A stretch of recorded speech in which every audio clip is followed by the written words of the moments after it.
Hello, everyone, and welcome back to Live with Brink of Speed and Octane Hour. And look who's back tonight. I'm back, baby.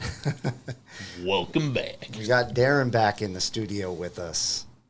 So welcome, man. Hey, thanks for being, happy to be here. Absolutely. It's been a while.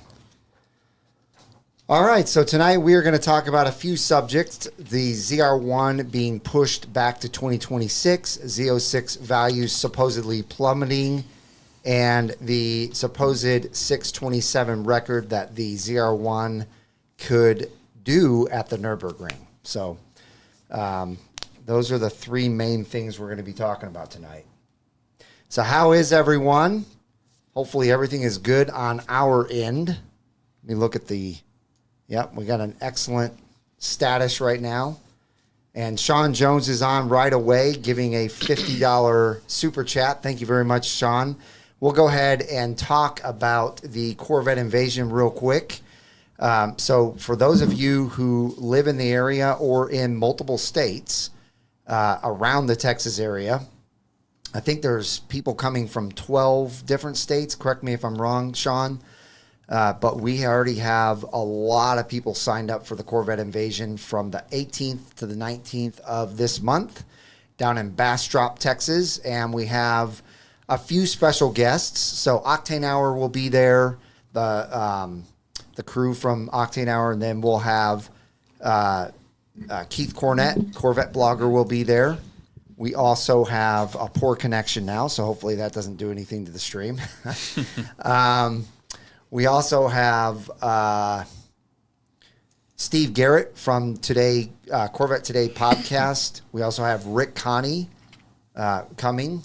And then we were just notified recently that Ben Keating, the race car driver for the number 33 C8R race car, is going to be there along with his race car. So that will be in the convention center for you to walk up to and see live at the Corvette Invasion. So if you haven't bought your tickets yet, make sure to go on there and get your tickets. Just type in Corvette Invasion 2025 and you'll easily find how to get the tickets for it. And it's going to be a blast. It's going to be awesome. It was awesome last year. I'm looking forward to it. Yeah. And maybe it won't be as hot because the weather's been milder this summer. Yeah, we'll see. Last year was hot. It's usually hot, but the good news is you can go inside the convention center and cool off very easily, as often as you want. So if you're out there checking out the cars and you get hot, just go in the convention center, get your refreshment. They have, sodas, water, alcohol. They have everything in there. And then you could also look at the different vendors that'll be there as well. So, hit the wrong button there. And what's up? Fingers crossed. We are happy to be brought to you by them because they are, in my opinion, the best collector car insurance that you can get out there on your car. And you do not, and yours. So as long as you qualify in those three ways, then you are good to go. And there's going to be a lot of people on here that say they've saved anywhere from hundreds a year to thousands a year. So to get started on that, put in their BOS. Also, we'll just keep you, is coming to an end in 5 days. If we click here, you'll see the countdown. Actually, it's 6 days. Sorry. It's on the 7 p.m. on the 7th. So get your triple entries for a 2024 E-Ray and a Lincoln Felter 2015 C7 Z06 with like 720 horsepower to the rear wheels. Both absolutely gorgeous cars. Plus, they're going to pay you $51,000 for taxes along with winning both the cars. Come down here. If you buy at least a $25 ticket or more, that's when you're going to get the triple entries. So click on one of these, fill the information out, and you're all set and ready to win.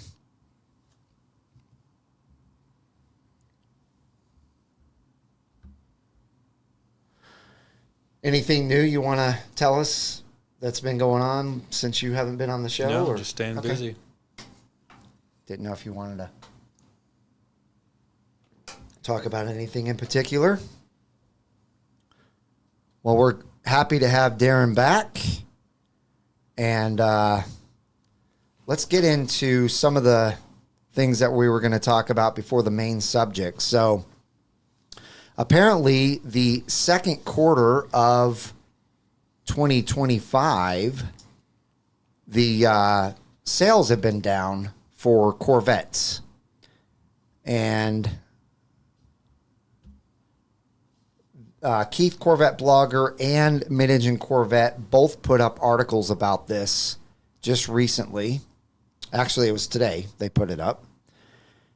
And they're down like 37.9% from last year at this time in 2024. So, say it again. What's the so they're down 37.9% from the same time period in 2024. It's a big, it's a big difference. During quarter two of 2025, Chevrolet delivered 5,800 new Corvettes. And in 2024, the same time period, they delivered 12,595 Corvettes. Now, when you read this at first, you're going to think it's the economy, it's tariffs, it's this, it's that. But what it clearly states is it's actually because GM has stopped building as many cars. And the reason why they did that is because the market is flooded. There's almost 200,000 Stingrays out there already. And cars were actually starting to pile up on dealers' lots towards the middle to end of last year. They were really starting to get big amounts of Stingrays. They get a couple of Z06s, maybe one E-Ray, but they were getting, 20 or 30 Stingrays if they were a decent-sized dealership. And some of them were able to sell, some of them weren't. And the huge dealerships like Sioka, McMulcom, they had like 100 plus Stingrays on their lots. So they wanted to not only, kind of fix the dealer problem that all these dealers were having, where they were stacking up on the lots and they were having to discount them by an enormous amount.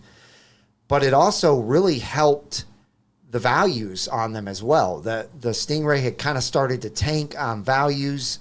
Dealers were offering $10,000, $15,000 off brand new cars. And now they've been able to slow their roll on that and offer much less. And used car values, as this guy right here will tell you, on the Stingray especially, have actually kind of crept back up in the last couple of months. A little bit, yeah. Yeah, not a lot. No, very little, bit. but a little bit. And we definitely seen a minor spike going across what they call MMR value and wholesale trade-in value. Sure. Yeah, that's what the dealer was telling me last month when I went to Stonebriar. He was saying all these people were coming in and wanting X amount for their trades, and in 2024 they weren't able to give them that much, but in 2025 they've been able to give them more for their trades because they need them. They don't have any Stingrays. But it's interesting though. The systems are kind of goofy though with that. Like one thing we encountered, it's like some of the data is like pushing lower price values on 24s than 23s, and that doesn't make any sense. Yeah. And even my owner was looking at that like, that ain't right, So the system's still trying to catch up with itself a bit. Sure. Now some would say, well, maybe they're counting the 70th anniversaries. Yeah, but the 70th anniversaries are a real small part of that pool, So no, it's, as of right now, it is kind of a goofy thing with the market. We're having to manually observe and study the market is what we've been doing, and that's where we've been keeping. And our that price makes points. sense. I mean, you kind of have to do that instead of it just being kind of a cookie cutter process. You have to kind of individually price them out. Right. Exactly. Yeah. So Especially that when makes you get sense. unique setups or certain model years. Right. And it proves again for people, I guess I should put myself in that bucket too, but we'll pick on neighbor Mark since he's not here, that you're not getting rewarded for having these ultra low mile cars. No, you're I not. mean, Yeah. you just, as they always say, you saved it for the next guy, but Yeah. you didn't get any more on your trade in. Right. Yeah, I mean, you might get a little bit more, but not enough not to enough to justify. justify it. Yeah. You definitely get a bit of a low mileage spike if you're under 1,000 for sure. Yeah. But 1,000 to 5 are about the same. But look at you got cars out there that have 2,000 or 3,000 miles, and you've got some that have 20, and the price difference is a couple grand. Yeah. Yeah. I mean, Right. that's a lot of happiness. For I think $3,000 or $4,000. Maybe the only difference between those two cars is that maybe someone buys the lower miles car faster. Yeah. I think that's the only difference. But when you trade it in or something, it doesn't matter. They're just Right. gonna When give you trade it in, it doesn't matter at matter. all. Yeah. And now with what we're going to talk about next, with the prices going up in 2026, that's also going to help the earlier models because of the fact that now maybe someone does not want to pay those higher prices and they might want to go used. Even though, they are getting a refreshed interior and there's some other goodies along with that, especially if you get into the wide body models. But also, it may change people's minds because it's not just the model year getting a price increase. It's all the options getting price increase too. Not all of them, but a lot of them. So that makes the overall model more expensive, not just because of, hey, it costs $71,000 or $72,000 for a base model Stingray now instead of $70,000. But then how much did, mag ride go up? How much did front lift go up? How much did this interior option go up? How much, all those things add up, and they can add up to several thousand sometimes. Do you think partially the reason they do that is to make it easier for them to discount and ultimately sell the car for the same? They get a new Stingray and it's 3 or 4 more, and they're like, hey, we'll take 5 off, and it's like same difference for them, but it makes you feel like you got a deal. Yeah, that could be. Because some of the price justification just doesn't make a lot of sense. Yeah, well, I think the reason why they're raising the price is because they had to pay for their new interior. And inflation. Inflation's Yeah, still a of factor. course. They didn't raise it in 25. Right. So that's another thing that they're probably accounting for is, hey, we gave Stingray a price break in 25 and didn't raise the price at all. It just seems like you're going to see more discounting happen on the new ones going forward. That's Could going to be be the new norm. Yeah, I mean, I think that's pretty much what always happens. When the brand new model comes out, you're never going to get any discount. And then when they start doing Definitely, definitely yeah. Traditionally, with the domestic cars and Right. trucks, it always happens. Right. Special financing, things like that. So, So that's what they need to do. Is GM needs to come out with incentivized financing on the Corvettes, and they would sell them like hotcakes. yeah. Yeah, you're right. That would be good. So, guys, part of the title and the thumbnail, actually, let me know if they say it's bad, because I Okay, want to will stop do. talking if they say it's bad. Okay, we'll do. Okay. GM tells dealers it can't build all its 2025 ZR1 orders and to resubmit for the 2026 model year. Now, guys, I'm going to bring up old, stuff with GM on this to just bring everybody up to date. We know that in February of this year that GM said, okay, you're allowed to order the car. And then by March, we had cars in 3,000 status. And all of a sudden they were kicking them back to a different status because everybody, like 80% of the orders were coming in as ZTK high wing or just regular high wing, non-ZTK. But they all wanted the coupe. They all wanted the high wing. And so buyers were already furious at that point because there were a lot of people that gave up their first allocation because they were told we can't get ZTKs. And then they were told later on, now we can give you ZTK packages, or high wings, I should say.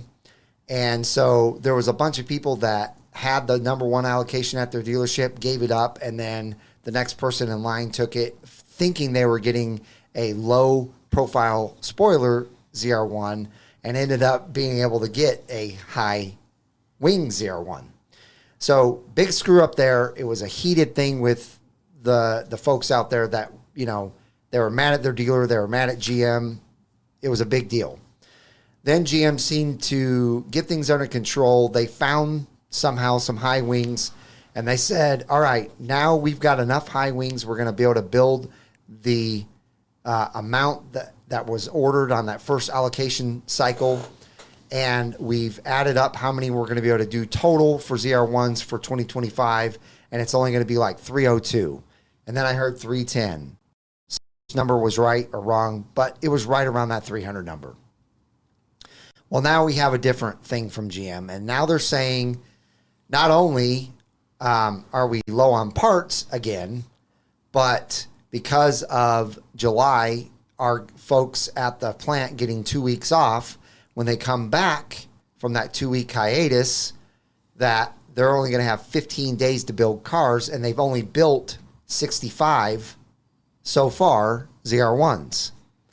And so if we go off of Roger Keel's on Facebook, his piece of information that he puts out very, frequently, where he shows the status of builds from the plant,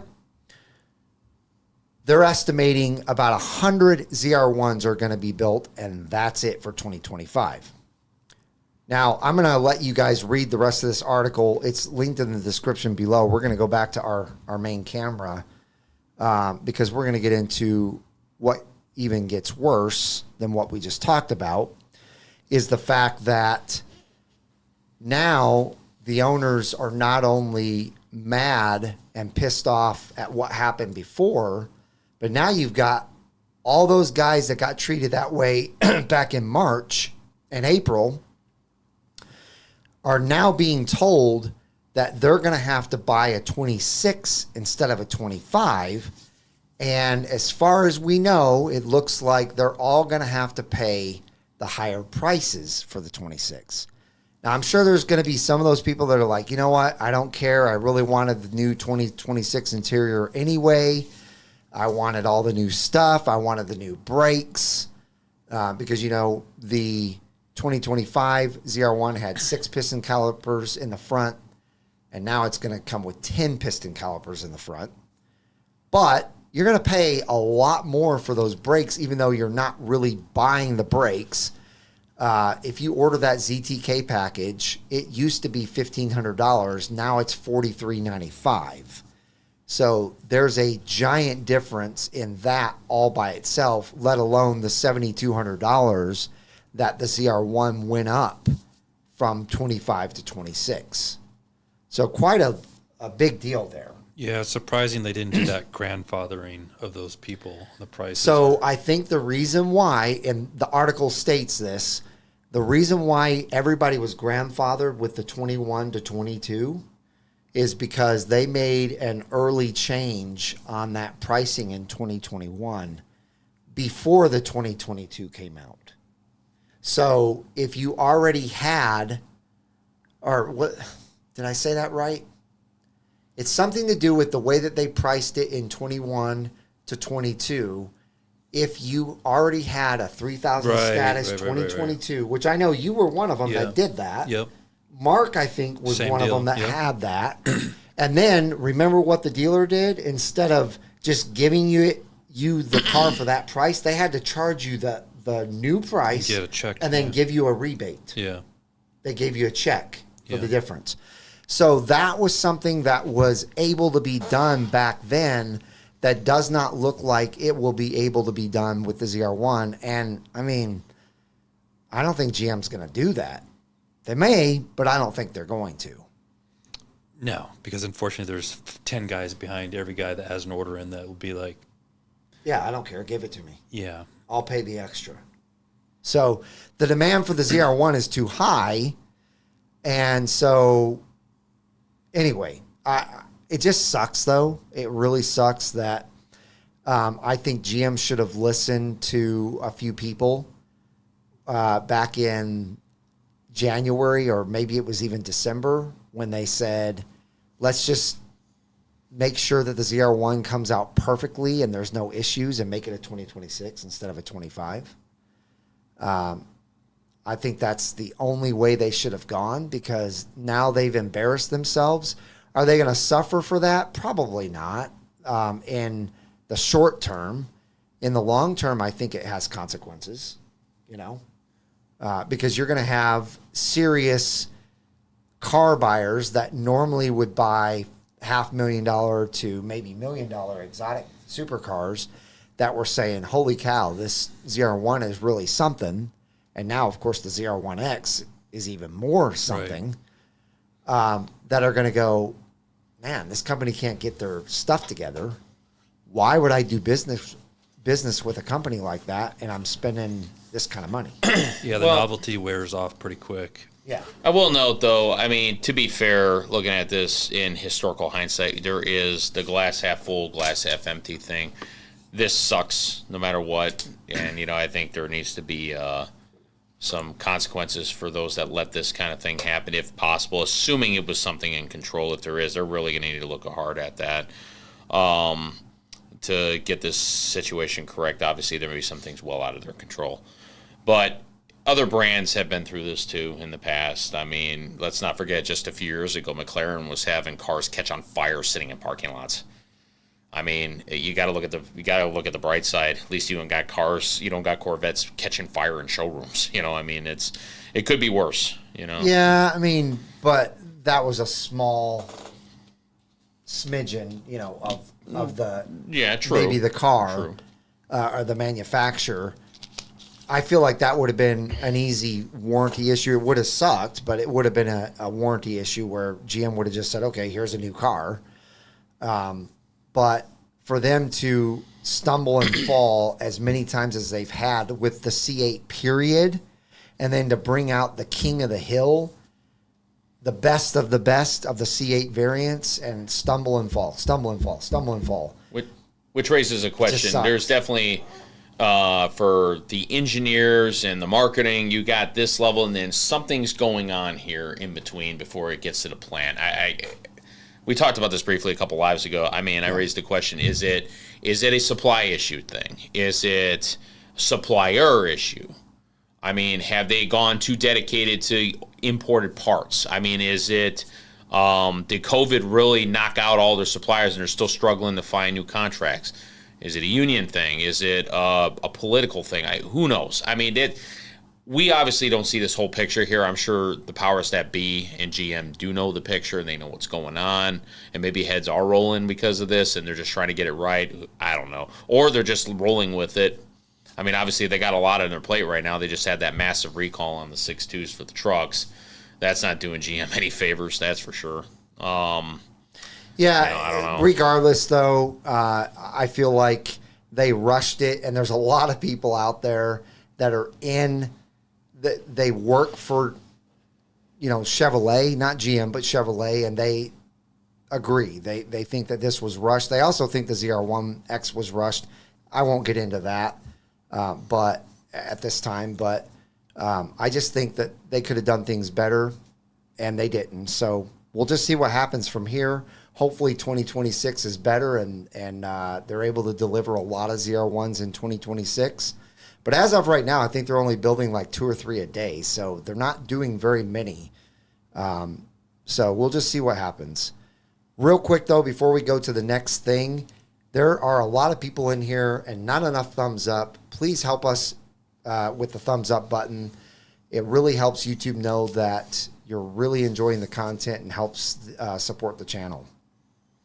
Shiny fenders, the answer is over the years, yes, they've had years where they've had issues too. Nobody's been excluded. It just sucks that we're experiencing this when we've got, the most incredible Corvette in history, and we're rolling out with it. One thing's for certain, those of you that do get your 2025 ZR1s, you've got an ultra rare bird now, especially if we find out that instead of 6 Rapid Blues, they only have 1. Yeah. Or something crazy like that. I mean... Now, Corvette Blogger does address that in that article, so it'll be a very interesting read for you, but he basically states that there's a lot of people out there thinking because they're only going to make 100 of them, that it's going to be worth more than the 26, but he disagrees with that. He feels like the reason why it won't be is because the new interior is going to offset that. So depending on how many 26s they make, he feels like they'll be pretty equal on the value side unless you're talking 25 or 30 years down the road. Yeah. And then you may have something then that's way more rare and that somebody's going to go, hey, I have, the only Rapid Blue ZR1 from 2025. Do you want it? And it's this much more than any other ZR1 ever built for the C8 model. So we'll have to see, but it's an interesting read. He explains why. But the other thing I wanted to mention real quick, I meant to mention this when I did the review on that 25 ZR1 at Huffines Chevrolet. But guys and gals, if any of you own a 25 ZR1 and would be happy to let me do a driving review on it, I would much appreciate that. It would be absolutely amazing. I would love to come to you and do a full type of review like I did on that yellow one, except also drive it so I can give you my impressions and kind of give you more of a real world view of it. You've kind of gotten like the best drivers out there, the Randy Popes, Jason Camisa, things like that. And then you've gotten the YouTubers that GM kind of, claims as their marketing group. The hype. Yeah, the hype crew. Yeah. They don't get normal guys like me to come out and drive it and let you know what I think about it. So if any of you have one, just reach out to me via email, bos2020c8@gmail.com. I'd love to hear from you. All right, last thing before we get to the Nurburgring stuff, let's talk about something that a couple of YouTubers, I think there's maybe 3 YouTubers, have put out videos about how the ZR1 somehow is making the Z06 values plummet. You know what's funny about that? Is I put out my video about Corvette World on, what day was that I put that out? Well, a week ago. You're talking about the inventory literally just under a week ago. Yeah. So I put that out, and you and I addressed it in that video. Mm-hmm. And then, like a couple days later, a couple of videos came out saying that ZR1 was tanking Z06 values. And to my knowledge, I'm going to let Robert talk about this, but to my memory and knowledge, I've been looking at these Z06s every single month I come in here and do a video with you. Right. And the amount off of 1LZ, 2LZ, 3LZ, and all different packages within those trim levels has been the same in the last 6 months. And in this last month, it hasn't changed at all. So I don't see that happening, and especially because of the fact that they're only making so many ZR1s, that to me would tell me even more that it wouldn't tank the Z06. Yeah, there's value. no data for it. And to say that that's happened, there's been 42 cars delivered. So you're saying 42 cars have caused the market to go down X percent? No, there's no way. There's no way. Go ahead. I think, look, I think the elephant in the room with all this is don't follow hype. Don't follow social media blowouts without doing your own research. Obviously, regardless of what anybody says, and that includes us, do your own research. And I'm going to tell you right now, I live and breathe this. This is how I feed my family. This is how the owner's fed his family for the last 35 years. We are not going to see much of a change in the Z06 price because of the ZR1, just like the C7 ZR1 had minimal effect on the Z06. The C6 ZR1 had minimal effect on the Z06 for a couple different reasons. Higher price point, different desirability from the customers. Now, obviously, you have those buyers that have that cash. They want that first Z06 or that Z06. They got to have that special edition, or they got to have that ZR1. Think mass market. Don't think niche level buyers. You think mass market, okay? There are people that have their buying points. That there are people I have straight up told me I want nothing to do with that kind of horsepower, okay? 600 horsepower is plenty. Also, you've got people that, simply put, are not going to buy one for the simple fact they can't afford it. You're going to get a Z06 in the mid to low 100s.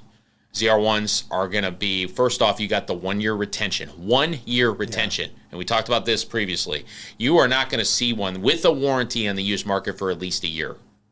Period. If they're out there and they're flipped from used, and before that 1 year, guess what? Warranty's gone.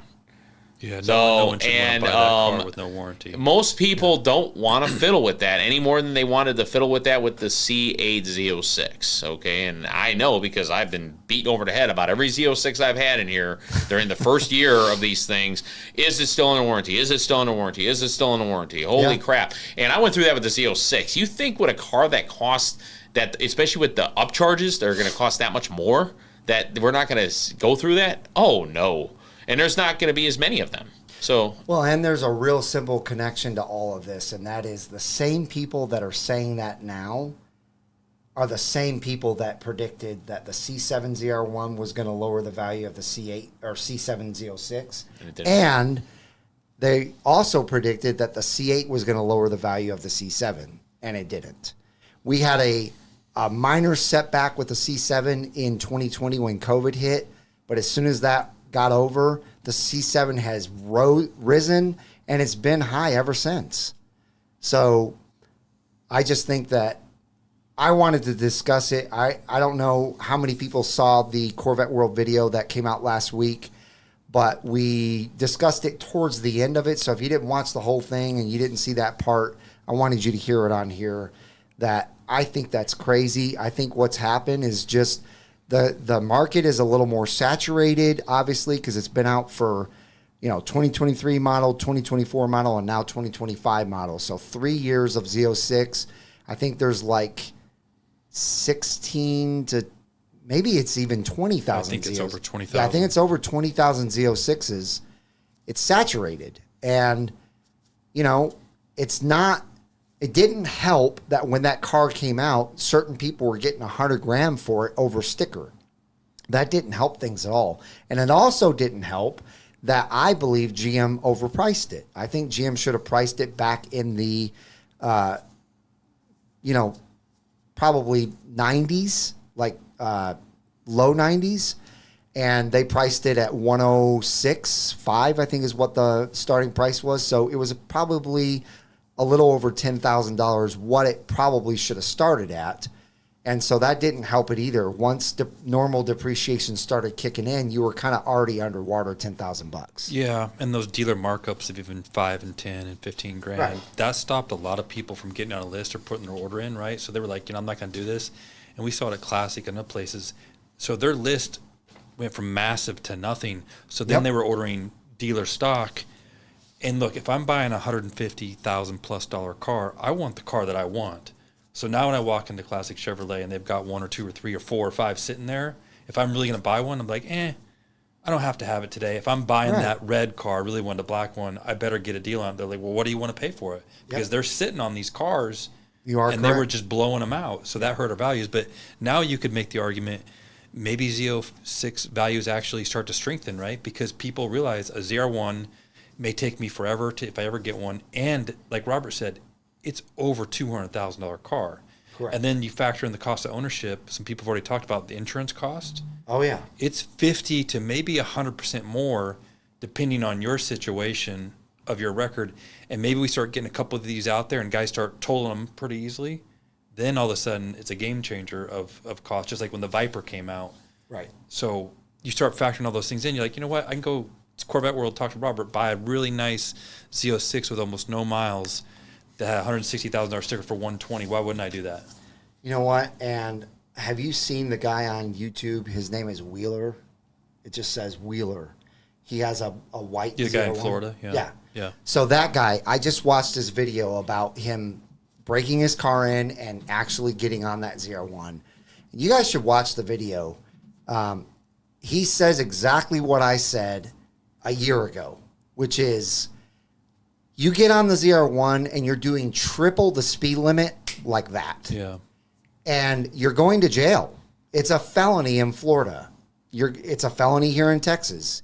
If you do, I think it's 30 miles over the speed limit, or maybe it's double the speed limit, or if you're caught pulling up up next to someone and you guys race, it's a felony.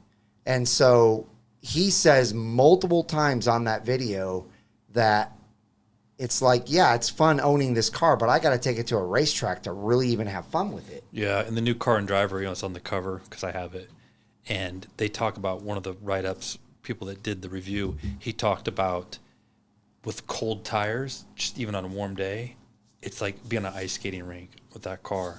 And he goes, just wait, you're going to see guys exiting cars and coffee, getting in the ditch, just trying to show off. Yeah. I mean, think about that. You are. 1,000 horsepower. And Steven, he's on here. He could talk about it. They just dynoed his car at Paragon. Oh, nice. What was it? 1,024 rear wheel. 1,028 rear wheel. And what is a Z06 at the wheels? 550? Or no? Yeah. What was yours? I don't remember. No, I never dynoed mine. Oh, I thought you did. Didn't Jose down on his like 550? Let's just say it's 550, 575, 550, somewhere in there. I think the higher ones were in like the 600 range. But still, you're talking like almost double. Double, yeah, exactly. I mean, that's insane. It's insane. And that's the thing. That's why I think when people really sit back and you think about, I have a Z06. It's got 660 horsepower. It's crazy fast. It loses all kinds of traction just getting on it. Really, all I'm buying is that badge and the name and the prestige, which there's nothing wrong with that. But as far as drivability and enjoyability, are you going to have any more fun in it? Not really.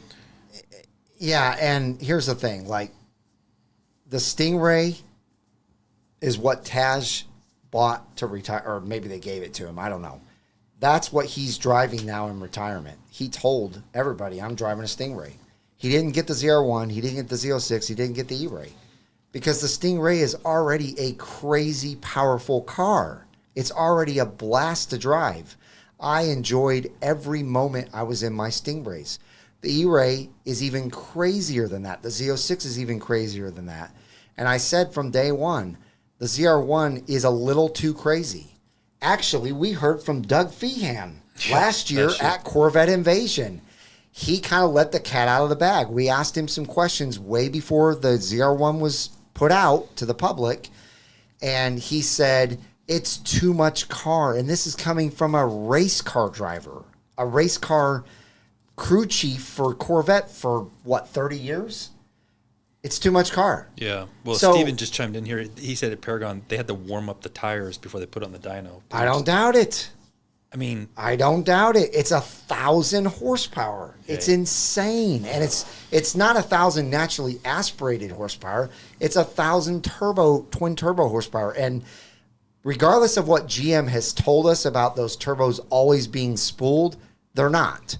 Everybody that I've seen that's driven it has said there is a little bit of lag. And when those turbos kick in, it kicks you back in your seat. The problem with that is when they kick in, that's all that torque right to your rear wheels like that. And all of a sudden you have a problem. Now, they did limit the amount of torque, I think, in first gear, maybe in second. I know they did in first, though. So that's not a problem. But I guarantee you, if you're in third gear and you get after it in third gear and it stays in third gear, you're probably going to have some tire spin, even at a high mile per hour, maybe even fourth gear. So, yeah, go ahead. I think it's also, we got to remember, I think it's kind of fallen into this, I don't want to say it's like a social media thing. We've fallen into this thing where, like, man, do I have to have the best of the best of the best of the best? How about this? How about just having a car you love? Because at the end of the day, okay, take it from my own experience, okay, I got that 30-year-old C4, 300 horsepower, bone stock. That thing was stupid fun. Of course. I was just telling Mike earlier. It was stupid fun. And you know what? And again, I got my butt whipped by a C8 because I'm that kind of guy trying to take them on and having fun because I'm that silly. But guess what? It was still fun. And at the end of the day, if you were to ask me right now, right this moment, Robert Syka, this moment of time, if you can own any Corvette, what would I own? I'll tell you straight up, I would own a C8 Stingray. It would be that cacti green one sitting in my showroom. But the reason why is because it is the most daily driver friendly Corvette I've ever been in. And it is so damn smooth, but then you get on it, and there's that 500 horsepower right at your knees if you want it. But then when I'm cruising on the streets, just like the C7 Stingray, it is so friendly to negotiate and comfortable. Yeah. Again, it's the great thing about the way they designed that thing. You can make it a beast, or you can make it a cruiser. And at the end of the day, that impression on me, now do it, of course, if I had the money flowing, would I love to have that rowdy Z06? Absolutely. But would I daily it more versus the Stingray? Probably not. I would probably make it more of the fun car, versus the more daily one. But at the end of the day, you got to decide what you are as a driver. And now the 1,000 horsepower is incredible. And I'm glad, like the comment I saw earlier, yes, it's excellent. They finally pushed the needle. And I know we're going to debate that Nurburgring. That's next. All right, and I hope they push that needle even more on that thing. But in the meantime, it doesn't take away from the lineup. I don't see that car, for what it is, pushing the others down any more than they've pushed each other down. They've all kind of settled into their places. Mm-hmm. And at the end of the day, the consumer's going to determine what they want. And again, down the road, the great thing about a used place like me, I drive that Stingray for 4 years, 5 years, whatever, and I'm like, all right, time for a Z06. Maybe change things up. Or, hey, I just want a newer Stingray. I'll get another one. Yeah. You're going to just settle into your name. And Taj, obviously, he chose the Stingray. That was his. Yeah. He could have chosen anything. Could have. Yeah. All right, let's get to the main subject so we have plenty of time to talk about it. So I believe it was about 2 weeks, maybe a month ago, that I heard that Jim Miro, well, let me start off by saying on June 11th, the Z06, ZR1, and ZR1X, at the time we thought was the Zora, showed up at the ring, and rumors started soaring about them going to set actual records, and we were going to actually be giving a actual Nurburgring official time on these cars. So that happened June 11th. Then the second thing that happened was Jim Miro predicted that the ZR1 was going to be in the 620s range. He at first said, I think, in the 630s, but then he said, I think there's a possibility that it could reach maybe as low as 623. Then on June 28th, Chevy released a video on their official Instagram site of racing drone ripping around the corner, flying up to a ZR1 or ZR1X, whichever one it was, that was ripping on the ring, and basically gave us a teaser saying, hey, we're at the ring. We mean business. On June 30th, I made my video talking about what I predicted for the Nurburgring and what I thought was possible for the ZR1 to do there. Now, I didn't address the ZR1X, but we can talk about that tonight. And then July 1st, the YouTube channel called ARC Driver, which I've watched a couple of his videos in the past, but this particular video is excellent. You guys should definitely go check it out. He talks about how he believes that the ZR1X could actually hit a 627. And when he breaks it all down, it does make sense. However, I still feel like there's some variables out there that maybe aren't in his calculations. And one of the things that he put in there is that, Chevrolet needs to use a professional race car driver. I don't think they're going to be doing that. I could be wrong. I hope they do. I hope they use one of the drivers of the C8R, or maybe a past excellent driver for them that's a current race car driver that's very familiar with the ring. But that's what they need. They need someone that is a expert at the ring, that's there all the time trying to set lap records. That's what they truly need. So that's kind of how things have gone. I think that we are definitely getting a time for sure. And I definitely think that we're getting a faster time than the GTD, the Mustang GTD. Other than that, it's kind of up in the air. If you watched my video the other day, I predicted that it would at least hit a 6:45, 6 minute and 45 second run. But who knows? We just have to sit back and wait for GM to actually release the time. Now, if you watch that ARC video, he actually talks about how they're probably going to be at the ring another couple of weeks, and then they're probably going to wait a couple of weeks to put out more teasers, or they may put out teasers in the next couple of weeks as they're still at the ring. And then they may take another couple of weeks to a month to actually give us a time. So it could be sometime in August before we actually get an official time or multiple times, because I think they will give us something on the Z06 as well. And hopefully they do a really cool video when they put it out. Exactly. Yes. And it doesn't get leaked. They really need to. Yeah. Yeah, I know. And Trinidad, a comment to Trinidad there.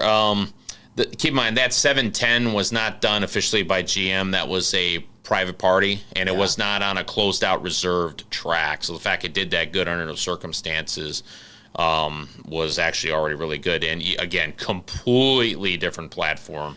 It's not relative. Yeah, it's not like just sticking a bigger motor in a C7. No, this is a completely different machine here. Yeah. I think even if we don't see an actual record beater, which I personally think we will, knock on wood, that's me. Even if we're a top 5, it's still an incredible achievement. Exactly. Oh my God! I mean, you again, we got to keep things in context. I mean, especially for the money. GM is winning the moment they get under 7 minutes. Oh yeah. They're winning even bigger the moment they get faster than 652, because that's what the GTD Mustang went. Yep. And then everything under that is gravy, because they will be the #1 American-made manufacturer at the ring. If they keep getting lower and lower, as I stated in that last video, and they hit under a 643, which is the number 3 time, I feel like it should be the number 2 time, but it's the number 3 time, which is a AMG. It's a Mercedes AMG Black Series GTR.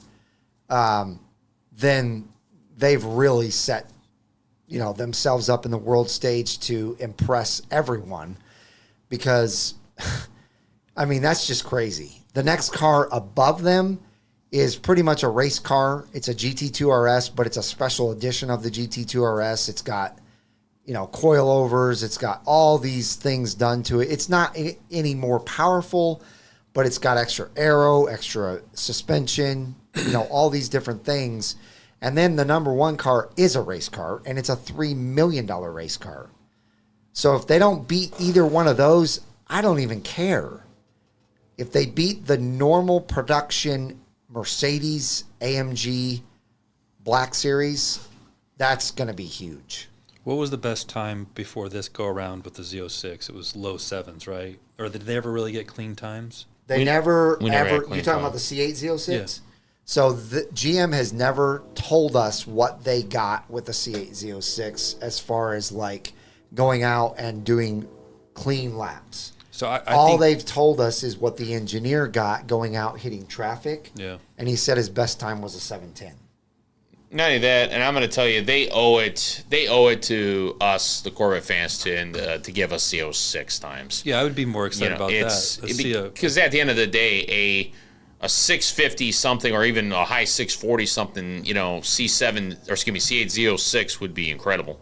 I don't see it hitting the 640s, but I do see it hitting mid 650s to maybe low 650s. Yeah, because it's going to highlight what it is. That thing's a track monster. And to Shafia Ahmed out there, if you didn't like the responsiveness of the C8 Stingray, you have to try the Z06. It's a different steering feel, and the aggressiveness that you said you didn't feel out of it. If you're not getting that out of the Stingray, then you need to do the Z06 before you go to a Lambo, because I'll tell you, that'll save you $200,000. All right, come see me. Or at least $100,000. Yeah, well, come see me. I'll hook you up. The other thing I was going to talk about is part of that ARC video. I won't ruin it for you completely because it is a good video to go watch. But I like the way he breaks it down. He makes it pretty simple with his math.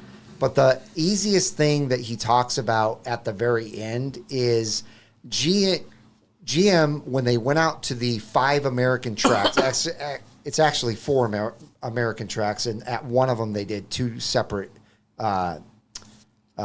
configurations. So when they went out to these American tracks and got the 5 different track times, those were all engineers. Those were just the people that work on the car, and they were able to set those records. Can you imagine if they had a true professional race car driver? Anybody that knows anything about the difference between a great driver and a professional race car driver, it's night and day different. The guys that are at Ron Fellows, most of those guys will blow your socks off with their talent in those cars, but they are nothing compared to a professional race car driver. So if GM would have put one of the C8R drivers in the ZR1 and sent it to those tracks, they probably would have gotten 4 or 5 seconds faster than the engineers on their lap times. And then it really would have been like, holy crap. But what he says is the GT3 RS with the 6 minute and 49 second time at the Nürburgring was 5 seconds slower at every single one of those tracks in America than the ZR1. So if you take that and you say all of those tracks on average were 3.5 to 3.6 miles long, and you divide that into the 13-mile Nurburgring, and then you take that number and you times that by 5 seconds, he says it equals 18 seconds faster on the Nürburgring than the GT3 RS. So he's saying that if the GT3 RS got a 649, that the ZR1 should be able to get a 631 if you just go off of that and that alone. But then he breaks it down even more and says, well, if it got a 631 with the engineer driving it, if we had a driver like what was in the GT3 RS at the ring, which is a professional race car driver that's been doing ring drives for years and years and years. He actually has 24 hours of Le Mans wins. He has 24 hours of Daytona. He has 24 hours of Nürburgring. He has all these wins under his belt, and he's the one that sets a lot of the Nürburgring lap records. He set the 649 in the GT3 RS. So if we put him in the ZR1, they say he could probably get 2 to 3 seconds faster of a time than that 631. So he may be able to get it down to at least a 629. And then he believes the ZR1X has an advantage, even though it's heavier, with the extra horsepower and the extra grip from the all-wheel drive, that it should be able to put a 627 lap together. So those are his reasonings at getting to a 627 lap. I don't believe that some of that stuff is going to play in. I think when you're looking at a brand new GT3 RS, it has an advantage in most ways over the ZR1 except for power. And the reason why it does is because it has active aero everywhere on that car now. So when you go into a corner, it's adjusting throughout the entire corner to make sure that you have the most grip you can possibly have. And the faster you take a turn, the more grip you have. Now, I've heard the same with the ZR1. All the engineers were saying that the faster you push this car into a turn, the harder it grips. And I agree with that because obviously the faster you go, the more downforce it's going to have. But it's not actively adjusting like the GT3 RS and like the GT or like the AMG 1. So that AMG 1 has that same type of technology. It's actively adjusting constantly. And we're talking about a 1,063 horsepower F1 engine in a car that weighs 300 pounds lighter than the ZR1 with crazy active aero and a racing suspension. You put all that together, and that's how it was able to get a 6 minute and 29 second time. I just don't see the ZR1 being able to do that no matter what the driver is. I feel like the lowest time it's going to get is maybe high 630s. That's just my opinion, though. Well, again, this is the fun part of it. Eventually, we are going to get those numbers, and then we're all going to talk about it. Who was right, who was wrong, and all that. Sure enough. And watching the comments here, I will say this. I saw a comment in there about, saying, well, who cares about the Nurburgring time and all that? Well, look, that's kind of the attitude they had about it with the C7. And to be honest with you, not caring about it didn't do us any justice when it came to media marketing and reputation versus some of these European counterparts. At the end of the day, you can have the best car in the world, but you got to not just have it on paper or the love of the fans. You also got to put it to the metal. And I'll tell you, let's not forget that infamous. You want to talk about what a pro driver can do. No one made a better example of that than Dodge with that Viper. What was it? A 2010 or 2012 ACR? 2017. No. The older one. The older record.